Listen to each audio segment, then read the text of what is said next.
Yes, sir. Viewers, if you're watching, click on the like button, drop your comment, and also share this program to others.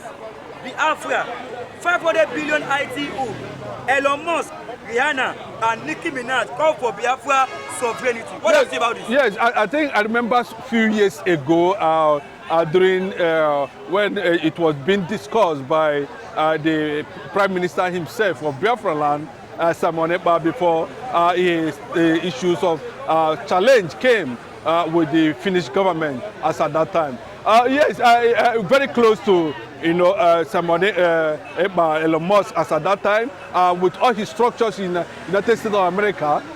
It was discovered that Elon Musk has already mapped out to build, 5 largest world-class stadia in Biafra land, and these are investments that are already, are being put in place as at that time. Imagine Elon Musk coming in, to willingly, or even his own investment, build that kind of distance. I think it's still on the pipeline. And remember too, the Biafran space land have a larger territorial waters, bordering, emptying himself completely in the Atlantic Ocean, Pacific Ocean, and other, where we can use it as many as whatever we want to do with it in terms of investment, airport, whatever we want to use it for. We'll have it very enough, to in that direction.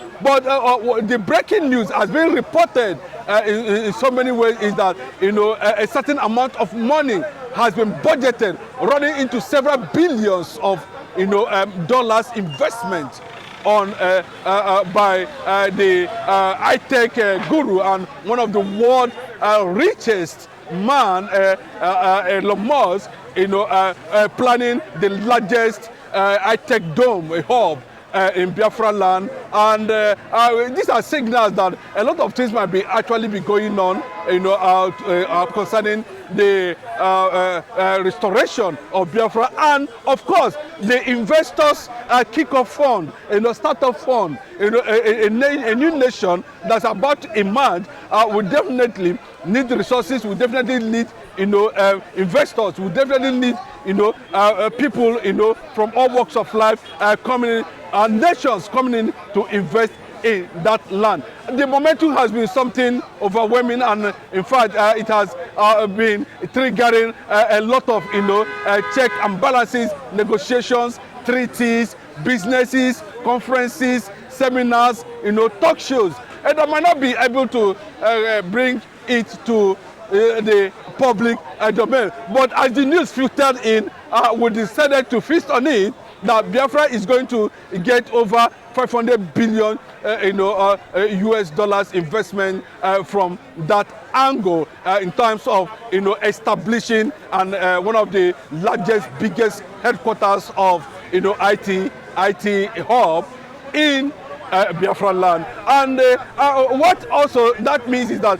when you see people like Rihanna, Nicki Minaj, some of these world-class renowned billionaires, US female celebrities, lending their support on Biafra, talking about it, trying to show solidarity, put pressure on the United States government, Donald Trump, to start the process of recognitions. It tells you a lot of things that are about to happen. It tells you that more and more things are going to take place at the end of the day. It will not surprise you. I do not know why Elon Musk has decided to choose Biafran land for that kind of enormous, largest investment, and so far. But I can tell you that a lot of things is already on the pipeline, and is working towards that particular direction. So the fact still remains that at any point in time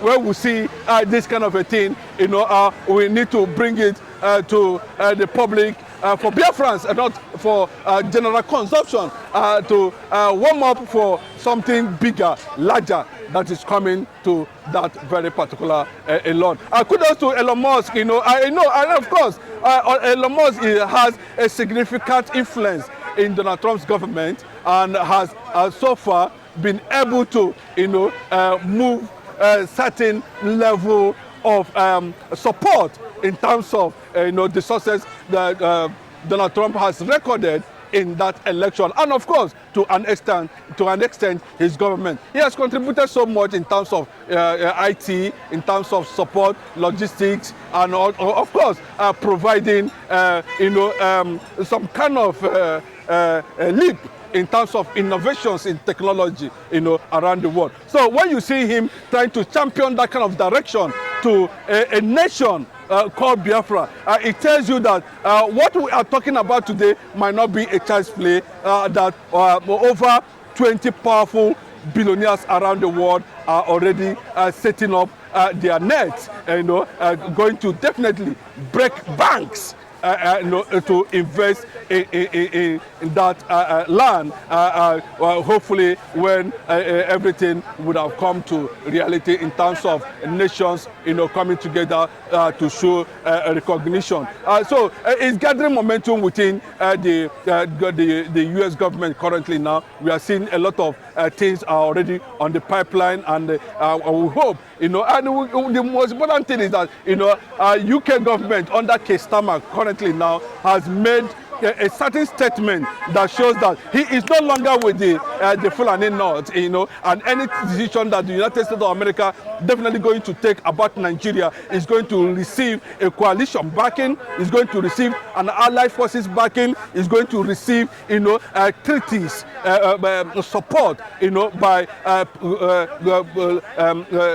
nations who have entered into treaties with America, and they are going to align with whatever decision that the American government is going to take concerning disintegration of Nigeria. It might not come through the United Nations whatever veto arrangement, but it can come through the sole executive order of the United States of America. Just one executive order, just one tweet. I think there's no how America will come into Nigeria without having full options. There will be options. One of the options will likely be that of disintegration, whether anybody like it or not. That is one of the options we are looking at. That at the end of the day, let this arrangement be separated so that people can go and harness themselves and define themselves. It is not a must by force or that Nigeria must be one, since the unity has continued to collapse on daily basis, and the only people who are victims of this contraption, let me just use that word, are the people who are of the eastern part of the Eastern Bloc. I don't want to talk about South rubbish thing. For me, I'm starting to use that word, but we know the reason why. So the Nicki Minaj, Rihanna, with all their structures on ground, mobilizing for investment for a startup fund for a nation like Biafra is something that should be celebrated. Viewers, if you are watching, click on the like button, drop your comment and share this program. Do you think he has purposely chosen Abia State because he saw the hard work of Alex Oti? Do you think other governors should also learn from this Alex Oti? No, I think one of the things that drives that is that the image and the legacies and Abba has been able to build for himself over the years. If you talk about Abba today, you talk about the Japan of Africa. If you talk about today, you talk about industrialization. If you talk about today, you talk about China. You talk about today, you talk about Taiwan. You talk about today, you talk about South Korea. If you talk about today, you talk about Japan. You talk about many things. There's nothing that you go to Abba that you will not have an idea about. And more or less of say a place they called Mpo or Newi or thereabout. These are manufacturing hubs. These are people who do not invest in just mediocrity, or you put their time in mediocrity. And when you go there, you know that it's a serious business. These are people who can craft anything from anything and invest their time on it, to make it beneficial to humanity, to transform, to make it something human can be proud of. That's one of the things that make Abba standing. And for him to choose Abba as part of areas or geographical location where he tend to step up his investment, tells you that Abba has laundered his image. Abba has become a reference point globally, where people can say, okay, I go to Abba, made in Abba, and see things for yourself. So if Elon Musk is thinking towards that direction, it's okay, but Abba has a vast land. There's a vast land for there, thousands of acres, but for that kind of investment to come there, more is coming. Stadium is coming, airport too, and these things we are hearing today are only linked to this very man we are talking about today, Elon Musk. He has the wherewithal to kickstart projects like that in Biafra land. I think what most of these investors we are hearing, the biggest investors in the world, about 20 of them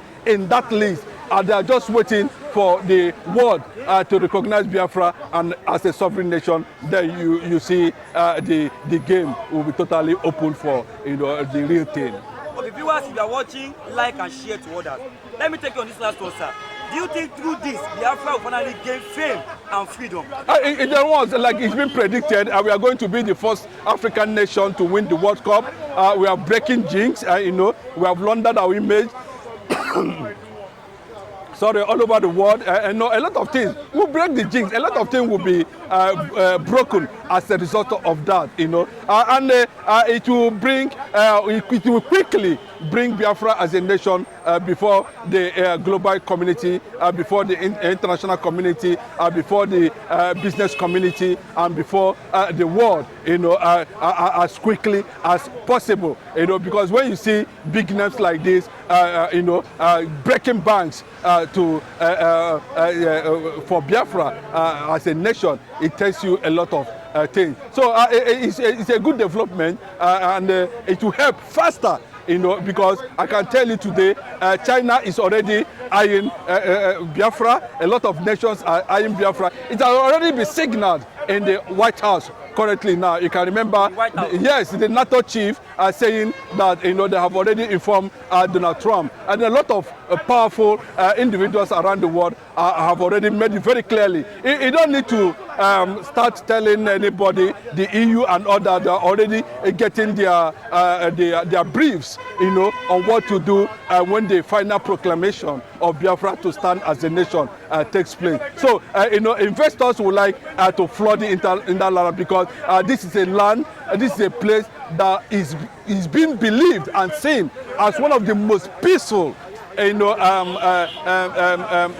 place in the world. Let me tell you what makes Japan great today. A lot of people might not understand what actually made Japan great. China, Taiwan, South Korea, and the rest of them great today, just simply because one man decided to do the needful. And what is the needful? Japan became what it is today when they discovered just one technology from America, and they ran with it.